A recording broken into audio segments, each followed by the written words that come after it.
Friends, welcome back to my channel dental maestro. आज हमारी video का टॉपिक है कॉम्पोजिशन ऑफ टूथपेस्ट। इतने टाइम से आप मेरी वीडियोस देख रहे हैं जिसमें कि मैं बता रही हूँ कि टूथपेस्ट हमें ऐसे करना चाहिए, टूथ ब्रशिंग ऐसे करनी चाहिए, इतना पेस्ट लेना चाहिए, ये करना चाहिए, वो करना चाहिए, लेकिन अभी तक मैंने ये तो बताया ही नहीं कि टूथपेस्ट का कॉम्पोजिशन क्या है। और आप ये भी सोच रहे हैं हमें करना ही क्या है, कंपोजिशन कौन सा हमें घर में बनाना है, हमें तो बना बनाया मिलता है। नहीं, हमें ना इस बात के लिए अवेयर होना चाहिए कि इसका कंपोजिशन क्या है क्या नहीं है इसके लिए, क्योंकि कई बार किसी टूथपेस्ट से हम एलर्जिक हैं तो हमें पता तो हो कि इसके अंदर ये जो एलर्जी है इससे नहीं है, तो ये चीजें हमें पता होनी चाहिए। और डेंटल स्टूडेंट्स के लिए तो बहुत ही ज्यादा इंपॉर्टेंट है, क्योंकि ये सेकेंड ईयर के वाइवा में थ्योरी में इसके ऊपर प्रॉपर क्वेश्चन आता है टूथपेस्ट के बारे में, इसका कॉम्पोजिशन लिखने के लिए, और कॉम्पोजिशन वाइवा में भी पूछा जाता है, तो आपको ये बातें पता होनी चाहिए। तो सबसे पहले हम बात करते हैं इसका कॉम्पोजिशन, जिसमें सबसे मेन सबसे ऊपर बात आती है हमारी एब्रेसिव, है ना। तो एब्रेसिव में कौन कौन से होते हैं, कैल्शियम कार्बोनेट या फिर कैल्शियम फॉस्फेट, ये हमें एज अ एब्रेसिव टूथपेस्ट में मिल सकता है।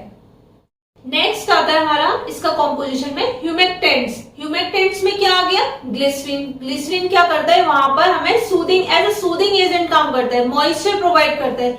जब हम टूथपेस्ट करते हैं, ऐसा तो नहीं है कि सिर्फ हमारे टीथ पे वर्क करता है, या हमने ब्रश के टीथ पे, गम्स पे भी लगता है, हमारे चीक्स पे भी लगता है, मतलब सारे ओवरऑल हमारे मुंह में लगता है। तो क्या होता है, वहां पर एकदम से ड्राइनेस ना हो जाए, तो उस कंडीशन को मेंटेन करने के लिए इसमें ह्यूमेक्टेंट्स यूज किए जाते हैं, सो दैट कि वहां पे मॉइस्चर मेंटेन रहे।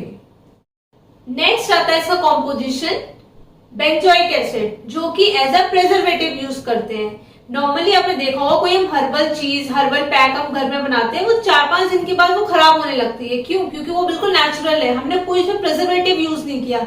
लेकिन कोई भी ऐसी चीज जो मार्केट से ले रहे हैं, केमिकल बेस्ड है, तो उसमें प्रिजर्वेटिव जरूर ऐड किए जाते हैं, चाहे वो हर्बल भी है तो भी प्रिजर्वेटिव ऐड किए जाते हैं, ताकि आप इसको लंबे समय तक यूज करें। प्रिजर्वेटिव मीन्स कि ये इसको प्रिजर्व कर देगा, हम इसको लंबे टाइम तक यूज कर सकते हैं।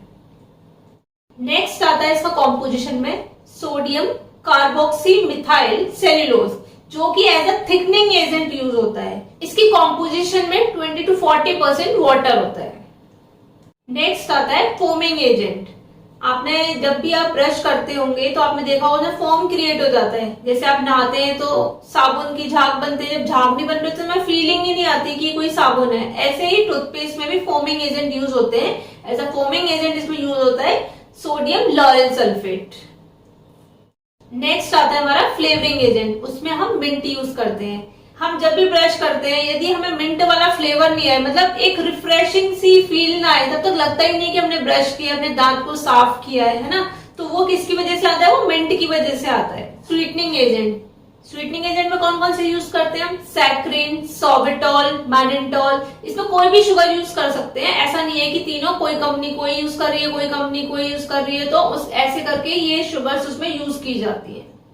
इसमें साथ में कुछ कलर्स भी ऐड किए जाते हैं, तभी आपने देखा हो कोई ब्लू होता है, कोई ग्रीन होता है, कोई पिंक होता है, तो ये कलर्स जो है ना थोड़े से ईटेबल जो कलर्स होते हैं वो इसमें यूज किए जाते हैं। अब इसके अलावा आपने देखा होगा कि कोई टूथपेस्ट जब हम डेंटिस्ट से पूछते हैं कि हमारे दांतों में झंझनाहट हो रही है, या फिर हमें अपने दांत सफेद करने हैं, पीले ज्यादा हो रहे हैं, या फिर डिफरेंट हम प्रॉब्लम्स बताते हैं, तो उसके हिसाब से भी टूथपेस्ट थोड़े डिफरेंट होते हैं। तो ये तो हो गया इसका बेसिक कॉम्पोजिशन, जो ये सारे टूथपेस्ट में मिलेगा। उसके बाद जो एडिशनल है वो ये है, जो टूथपेस्ट है जो हम सेंसिटिविटी के लिए यूज कर रहे हैं, उसमें डिसेंसिटाइजिंग एजेंट्स होते हैं। तो उसमें क्या कॉम्पोजिशन देखने को मिलेगा आपको, पोटेशियम नाइट्रेट देखने को मिलेगा, ठीक है, स्ट्रोंशियम सॉल्ट्स मिलेंगे देखने को, सोडियम फ्लोराइड देखने को मिलेगा। तो ये सारे जो है हमारे डिसेंसिटाइजिंग एजेंट्स हैं। और इसके बाद एक और चीज रिसेंटली लॉन्च हुई थी कि एंटी कैरियोजेनिक एजेंट्स, मीन्स जिससे कि केरीज ना हो। Anti cariogenic agent sodium monofluorophosphate, sodium fluoride use किया जाता है।